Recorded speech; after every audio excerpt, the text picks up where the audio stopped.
이게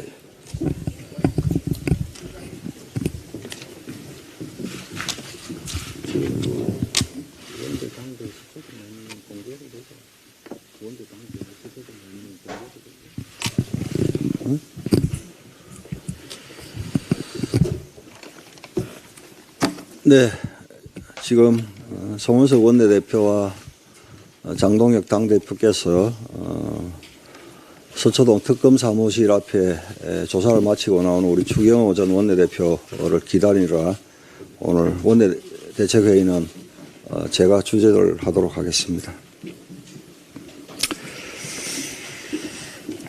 한미 간 관세 협상에 대해 이재명 정권이 또 샴페인부터 터뜨리고 자화자찬을 시작했습니다.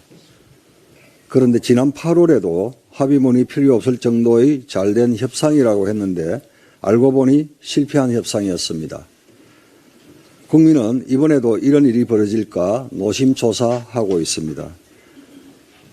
이번 협상 발표문에는 투자 프로젝트의 선정 기준, 투자금 회수 구조, 수익 배분 방식 등 핵심 내용이 빠져 있습니다.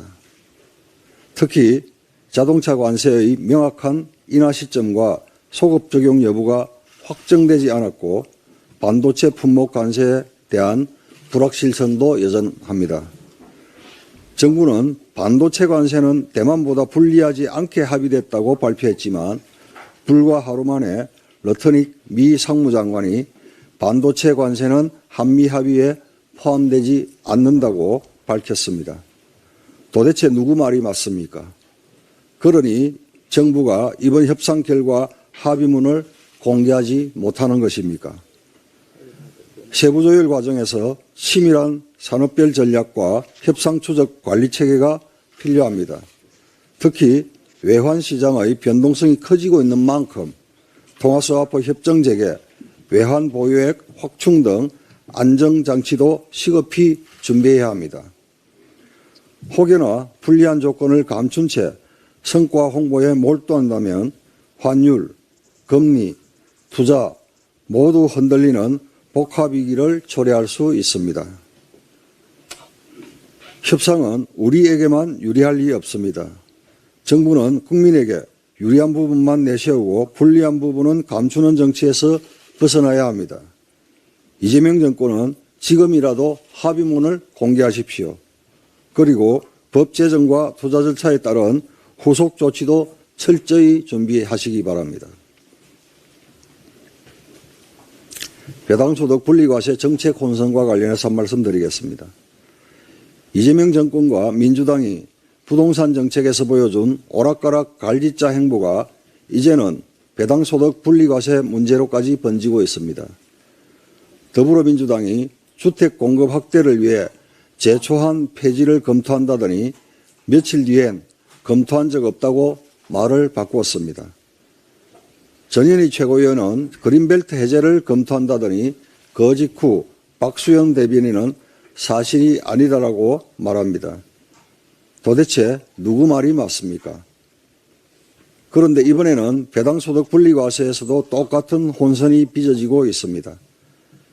이재명 대통령은 취임 100일 기자회견에서 정부가 제시한 배당소득 분리과세 최고세율 인하 가능성을 시사했습니다. 그런데 정작 민주당 내부에서는 세율을 인하하면 안 된다는 말이 나옵니다. 또 배당 성향 기준은 40% 이상으로 높여야 한다. 아니다. 35%로 낮추자 등 의견이 분분합니다. 심지어 정부가 제시한 배당 성향 25% 이상 및 직전 3년 평균 대비 배당 증가율 5%라는 분리과세 요건을 민주당 일각에서 또 반대하고 있습니다. 이쯤 되면 도대체 무슨 기준으로 정책을 추진하겠다는 건지 국민은 알 길이 없습니다. 이렇게 하루가 멀다 하고 정부와 여당인 민주당의 말들이 오락가락하니 국민들은 이재명 정권의 정책을 믿지 못하는 것입니다. 이재명 정권 스스로 신뢰를 무너뜨린 아마추어 정권, 무능 정권의 모습입니다. 이재명 정권과 민주당에 촉구합니다. 코스피 5천을 말로만 외칠 게 아니라 실질적으로 주주가 혜택을 체감할 수 있는 제도를 만드십시오. 배당소득 분리과세는 주주 입장, 투자자 관점에서 설계되어야 합니다.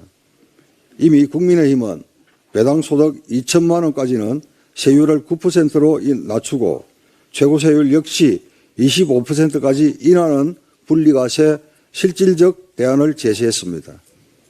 이재명 정권은 더 이상 혼선과 변명으로 시간을 낭비하지 말고 국민의힘의 실질적 대안을 수용하십시오. 가을장마 피해 대책과 관련해 한 말씀 드리겠습니다. 올해는 여름 폭염에 이어 9월 폭우, 10월 가을장마까지 겹쳤습니다. 이상기후로 벼는 싹이 나거나 쓰러지고 배추는 병충해와 부패가 번졌습니다. 논콩, 사과, 마늘 등 각종 농작물도 썩거나 곰팡이가 생겨 농민들은 수확의 계절이 아니라 실현의 계절을 겪고 있습니다. 그러나 정부의 대응은 여전히 현장과 괴리가 있습니다. 농민들은 생존의 위기에 놓여 있는데 이재명 정권은 피해 규모가 미미하다, 현재 조사 중이다라는 무책임한 말만 되풀이하고 있습니다. 정부는 형식적 조사에 그치지 말고 실질적 피해 구제에 나서야 합니다. 이제는 현장 목소리에 기반한 구체적 대응이 필요합니다. 첫째, 피해 농업인을 위한 정부 수매 확대, 재해보험 사각지대 개선, 복구비 신속 지원이 시급합니다. 필요시 특별재난지역 선포도 적극 검토해야 합니다. 둘째, 이번 폭우와 가을장마로 배추 등 주요 채소의 작황이 악화되면서 김장철 물가 상승이 우려됩니다. 정부는 비축물량 방출, 긴급 수입 조정, 산지 유통비 지원 등 김장채소 수급 안정 대책을 조속히 마련하십시오. 셋째, 매년 반복되는 소 잃고 외양간 고치는 식의 대응을 이제는 끝내야 합니다. 기후변화에 대응한 내재 해성, 품종 개발, 지역별 기후, 토양 분석을 통한 맞춤형 재배지도 구축, AI 기반 재해 예측 체계 확립 등 근본적 정책 개선이 필요합니다. 이번 가을 장마 피해는 전국적으로 확산되고 있습니다. 정부는 형식적인 보고와 점검에 그치지 말고 피해 농민이 체감할 수 있는 실질적 대책 마련에 속도를 내야 합니다. 기후위기에 맞서는 탄탄한 농업 정책이야말로 우리 농업 경쟁력을 지키는 일임을 명심하시기 바랍니다.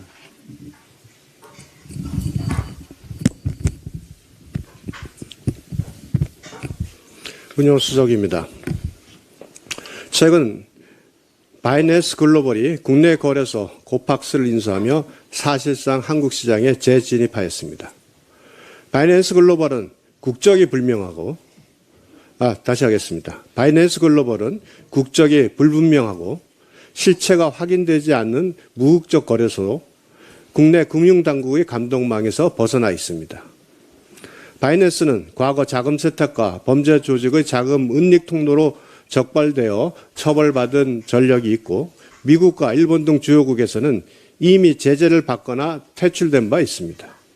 그럼에도 우리 금융당국은 절차상 문제없다는 이유만으로 실질적 통제장치 없이 재진입을 허용했습니다. 바이낸스는 초대형 규모의 가상자산 거래소로 국내 투자자의 이용 비중도 적지 않습니다. 그러나 거래소의 서버, 자금 흐름, 이용자 정보 어느 하나 당국이 직접 확인할 수 있는 장치가 전무합니다. 이 상태에서 거래 규모만 확대된다면 이는 금융주권의 공백이자 범죄 악용의 위험지대가 될 수밖에 없으며 국내 시장은 해외 거래소의 자금 세탁 통로로 전락할 수 있습니다. 지금 필요한 것은 형식적인 허가 절차가 아니라 실질적인 감독과 관리 체계의 재점검입니다. 관계당국은 고팍스 인수 승인 과정과 실제 운영 구조를 다시 들여다보고 바이낸스 글로벌과 고팍스 간의 오더북 공유를 절대 금지해야 합니다. 이는 거래 주문과 유동성이 해외 본사 시스템으로 직결되는 것을 막아 국내 시장의 통제력과 자금 흐름의 투명성을 확보하기 위한 최소한의 조치입니다.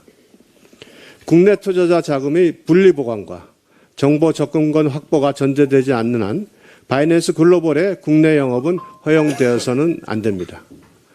금융정보분석원과 금융위원회는 이를 우선 점검하고 명확한 기준을 세워야 합니다. 또한 해외 거래소라고 하더라도 국내 이용자 자금이 거래되는 이상 국내법상 보호장치와 국제공조 체계를 강화해야 합니다. 자금 세탁, 불법 거래, 제재 회피 등 범죄적 이용을 원천 차단하기 위한 실효적 제도 개선이 절실합니다. 가상자산 제도와의 성패는 바이낸스 글로벌과 같은 감독 사각지대를 얼마나 신속히 메우냐에 달려 있습니다. 제도와의 취지가 시장의 투명성과 안정성 확보에 있다면 이 같은 사례가 제도 공백 속에 방치되어서는 안 됩니다. 국민의힘은 금융주권과 투자자 보호를 위해 관계 당국의 조치가 제대로 이행되는지 끝까지 점검하겠습니다.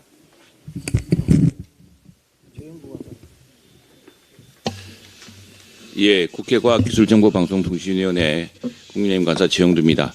트럼프 대통령의 슬로건 마가가 새롭게 확장되는 한 주였습니다. 미국을 다시 위대하게 만들기 위해서는 동맹도 다시 위대하게 부활해야 한다는 것을 확인시켜 주었습니다. 즉, Make America Great Again 하기 위해서는 한미동맹을 위대하게 부활시켜야 한다는 것을 보여줬습니다. 즉, Make Alliance Great Again 해야 합니다. 한미정상회담에서 동맹의 위대한 역할을 재확인시켜 줬습니다.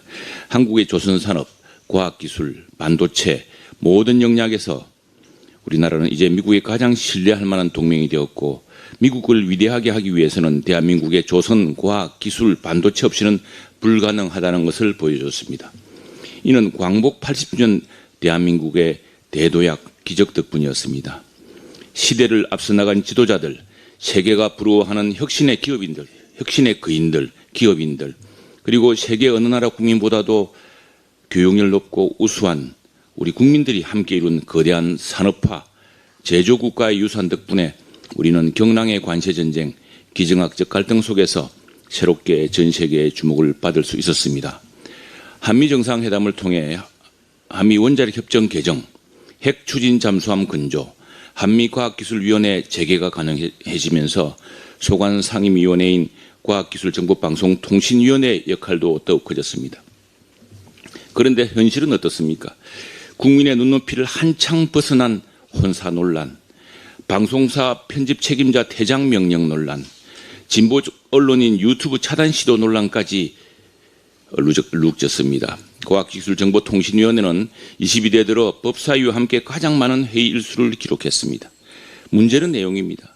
정청래 당시 법사위원장마저 공개 지적했던 이진숙 방송통신위원장의 사상 유례 없는 3일 청문회, KBS 사장 청문회 3일, 또 무슨 방송 청문회, 무슨 방송 청문회로 밤을 지새우며 차수 변경을 밥 먹듯 했습니다. 국회에서 가장 힘든 상임위가 되었고 국회 사무처가 기피하는 상임위가 되었습니다. 광복 80주년 우리의 과학기술 정보통신 분야 혁신가 연구자들이 만들어 놓은 유산을 발전시키기는커녕 정부 여당 내에서조차 이견이 많았던 방송법, 방미통일법을 위원장 독단으로 밀어붙였습니다. 상임위원장의 독서는 당내 이견, 진보 시민단체의 우려마저 묵살하고 급기야 전례 없는 MBC 보도 책임자 퇴장 명령 사태까지 만들었습니다.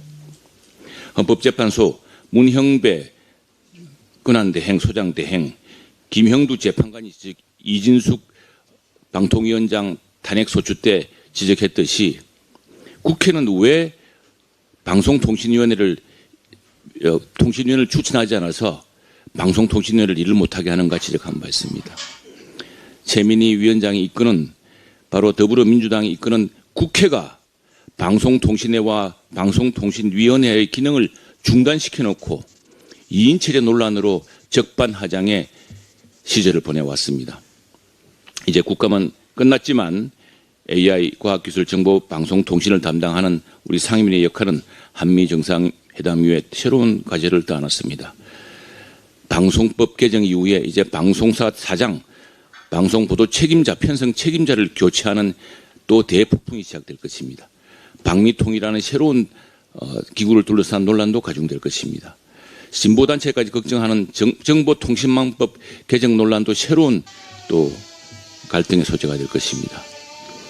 우리 상임위원회는 국민의힘은 과학기술정보통신의 위대한 힘을 다시 키우고 방송을 둘러싼 더불어민주당의 장악 시도를 좌절시키는 데 최선을 다하겠습니다. 예. 외통위 김건 간사입니다. 오늘 경주 에이펙 정상회의의 메인 무대가 막을 엽니다. 우리 국민의힘은 지난해 경주 에이펙 지원 특별법을 발의해 통과시켰습니다. 경주 에이펙 지원 특위 발족과 위원장 수임 등 그간 경주 에이펙의 성공을 위해 적극 노력해 왔습니다. 오늘 아시아 태평양 지역 정상들이 영내 미래를 도모하는 성공적인 정상회담이 이루어지기를 기대합니다. 한편 이번 한미 관세협상 타결이 지난 7월 31일의 데자뷰처럼 한미 양국의 발표 내용이 달라 국민은 또다시 혼란 속에 있습니다. 김용범 정책실장은 대만에 비해 불리하지 않은 수준의 반도체 관세를 확보했다고 밝혔습니다. 그리고 쌀, 소고기 등 농산물 시장의 추가 개방은 전혀 없다고 했습니다. 그러나 미국 상무부 하워드 러트닉 장관은 반도체는 합의의 일부가 아니며 한국은 시장을 완전히 개방했다고 밝혔습니다. 불과 하루 만에 양국 발표가 또 엇갈리고 있습니다. 보여주기에 급급한 외교는 결국 신뢰를 잃고 국익을 갉아먹습니다. 이제라도 정부는 한미 양국이 실제로 합의한 반도체 관세, 시장 개방, 투자 조건을 문서로 투명하게 증명해야 합니다. 특히 국회의 검증을 회피하지 말고 모든 협상 과정과 결과를 성실히 보고해야 합니다. 끝날 때까지 끝난 것이 아닙니다. 국민의힘은 마지막 관세협상의 문서에 서명이 될 때까지 우리 경제를 수호하고 국민의 알 권리를 보장하기 위해 노력하겠습니다.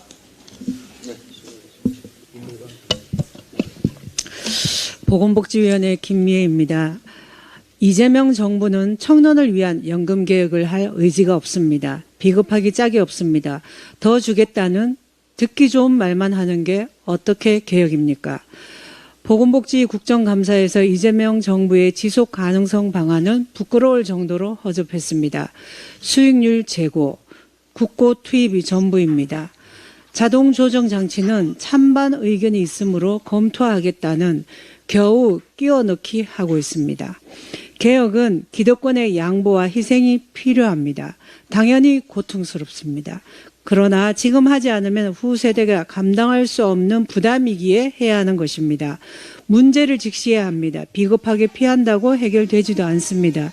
미래를 위해 결단해야 할 문제입니다. 2030 청년들이 여당 핵심 지지층이 아니라서 부담을 떠넘겨도 괜찮다는 것입니까? 미래 세대는 기금 고가로 국민연금, 보험료만 소득의 39.2%를 내야 하고 각종 사회보험료까지 더해지면 재앙 수준이 될 것입니다. 이재명 정부는 이걸 용인하자는 것입니까? 자동 조정 장치는 지속 가능성을 담보하는 최소한의 안전망입니다. OECD 38개국 중 24개국에서 도입 운영하고 있으며 공교롭게도 최근 연금 문제로 위기가 시작된 프랑스는 도입하지 않았습니다. 2004년 일본은 100년간은 연금 개혁을 했습니다. 당시 고이즈미 총리는 들어올 돈보다 나갈 돈이 많으면 망한다는 명제로 국민을 설득하면서 우리의 짐을 미래 세대로 미루지 말자고 했습니다. 이 말에 반박할 수 있으면 해보십시오. 국민의힘은 청년과 나라의 미래를 위해 자동 조정 장치 도입, 크레딧 확대, 세대 간 형평을 도모하는 진짜 연금 개혁을 해나갈 것입니다. 이재명 정부가 국민을 걱정하고 나라의 미래를 책임질 각오가 있다면 동참하시길 바랍니다. 이재명 대통령실 인사에서 기본조차 지키지 않는 인사 실패가 복지 국감에서 드러났습니다. 지난 1일 임명된 대통령실 임준 보건복지비서관은 서울시립대 교수 시절 겸직 허가 없이 국립중앙의료원 공공보건의료지원센터장에 근무하며 급여를 중복 수령했고 이후 허가받은 뒤에도 조건부 허가였는데 그 조건의 2배 이상을 근무하며 약 3억 원의 급여를 받아갔습니다. 이로 인해 23년 9월에 중앙의료원은 복지부로부터 기관 경고를 받았습니다. 서울시립대는 지방공무원법상 성실 의무, 직장 이탈 금지, 겸직 금지 위반으로 당시 임지훈 교수에게 정직 1개월의 중징계 처분을 내렸습니다. 불법 겸직으로 징계받았던 인물을 국민의 생명과 건강을 다루는 핵심 자리에 앉힌 것은 인사 실패는 물론 국민 상식에도 반합니다. 임준 비서관은 즉각 사퇴해야 합니다. 또 다른 문제는 대통령실 인사 기준이 내로남불이라는 것입니다. 지난 3월 민주당의 대통령 파면 촉구 단식 농성장에서 사진을 찍는 등 정치 편향 논란 중심에 섰던 윤성찬 대한한의사협회 회장을 대통령 한방 주치의로 임명했습니다. 가는 게 있으면 오는 게 있는 구태 보은 인사입니다. 한의사협회는 보건복지부 산하 직능단체로 정부 정책에 영향을 미치는 이해 당사자입니다. 정책 결정의 중립성과 공정성을 훼손할 수밖에 없습니다. 직역 간 첨예한 갈등이 있는 사안에서 대통령을 등에 업고 영향력을 행사할 수 있고 주치의를 직역 이익을 위한 도구로 활용할 우려도 매우 큽니다. 훌륭한 한의사분들이 많음에도 논란이 큰 인사를 굳이 주치의로 임명할 이유를 납득하기 어렵습니다. 국민은 깨끗하고 유능한 인사를 원합니다. 대통령실은 불법 겸직 인사, 이해충돌 인사를 즉각 정리하실 것을 촉구합니다. 예, 행안위 간사 서범수입니다. 지난주 세종시 세종경찰청 국정감사 중에 국민의힘 행안위원들과 함께 정부종합청사에 들러 국정자원 하재복구 담당 공무원이 투신한 장소를 찾아 추모의 시간을 가졌습니다. 마침 추락 당시 1차 충격으로 파손된 4층 테라스 유리 난간을 교체 작업 중이라 더욱 안타까움을 더하게 됐습니다. 당시 저희는 행안부 관계자와 함께 철저한 원인 규명과 원활한 순직 처리 그리고 SNS상 2차 가해에 대해 논의하고 국회 차원에서 적극 지원할 테니 행안부도 필요한 조치를 취해 줄 것을 당부했습니다. 고인께서 당시 안타까운 선택을 하신 이유에 대해서는 업무의 가중한 부담 때문인 것으로 알려져 있었습니다. 그런데 어제 국정감사장에서도 지적했습니다만 그 원인이 직속 상관에 의한 직장 내 괴롭힘, 폭언 때문이라는 제보가 있었습니다. 그리고 그 근거로 10월 23일자로 디지털 정보정책국장에 대해 갑자기 대기 발령 조치를 한 것을 들었습니다. 행안부 답변에 따르면 장관은 차관과 인사기획관으로부터 보고받고 대기 발령을 지시했다고 합니다. 대기 발령 이유에 대해 행안부 장관은 처음에는 국정자원 하재 이후에 복구 업무 등 가중한 업무 때문에 본인의 요청에 의해서라고 했습니다. 그러나 진정 업무 가중이라면 잠시 자리를 옮겨줄 수는 있으나 잘 아시다시피 대기 발령은 사실상 징계나 다름없습니다. 특히 하재 복구가 한창 진행 중인 상황에서 그 핵심 부서의 담당 국장을 대기 발령하는 것은 상식적으로도 맞지 않습니다. 특히 행안부의 조사를 진행하고 있다는 답변을 근거로 대니 결국 대기 발령 이후에 그와 같은 이야기가 있다 해서 별도의 조사를 지시한 적이 있다고 시인했습니다. 다시 한번 말씀드리지만 고인께서 가중한 업무 때문이 아니라 직속 상관의 괴롭힘, 폭언 때문에 극단적인 선택을 했다면 사회적으로 파장이 매우 큰 사안입니다. 그 직속 상관 또한 하재 복구에 대한 부담 혹은 그 윗 상관의 압박 때문일 수도 있으나 설령 그렇다 하더라도 폭언 등 직장 내 괴롭힘으로 부하 직원을 극단적인 선택으로 몰아가서는 절대 안 될 일입니다. 행정안전부는 철저한 조사를 통해 한 채의 숨김도 없이 명명백백하게 국민 앞에 공개해 주시기를 바랍니다. 추가로 한 가지 더 말씀을 드리겠습니다. 행안위는 어제 국민의힘 행안위원들이 퇴장한 상태에서 진실 화해를 위한 과거사위원회 조사 1국장을 국회 모욕죄로 고발하기로 의기를 했습니다. 그러나 조사 1국장은 고의적이고 의도적인 국회 무시가 아니고 불가피한 사유가 있었음을 분명히 밝혔습니다. 즉 국정원 출신인 조사 1국장은 국정원 시절 본인을 도와주고 함께 해준 분들 소위 휴민트의 생명과 안전을 위해 마스크를 벗지 않았다는 이유였습니다. 일반 정인도 아니고 기관 정인으로 나온 상태에서 질의하는 의원도 없는데 마스크 안 벗는다고 국회 모욕죄라는 이름으로 고발하겠다니 이거야말로 진짜 셀프 모욕 아닙니까? 행정실 직원을 통해 신분 확인도 얼마든지 가능합니다. 행안위원장은 국회의 엄정함을 보여주자면서 오히려 스스로를 조롱거리로 전락시켰습니다. 해당 국장은 국정원 시절 음지에서 양지를 지향하는 마음으로 한평생을 바쳤습니다. 우리가 그런 사람을 이렇게 내쳐버리면 과연 누가 국가를 위해 충성하고 헌신하겠습니까? 진하이 2기 활동 기한이 채 한 달도 남지 않았습니다. 조사 1국장 고발에서 무엇을 얻고자 함입니까? 신종원 행안위원장은 이제라도 무리수를 젓고 고발을 처리하시길 마지막으로 충고드립니다. 이상입니다.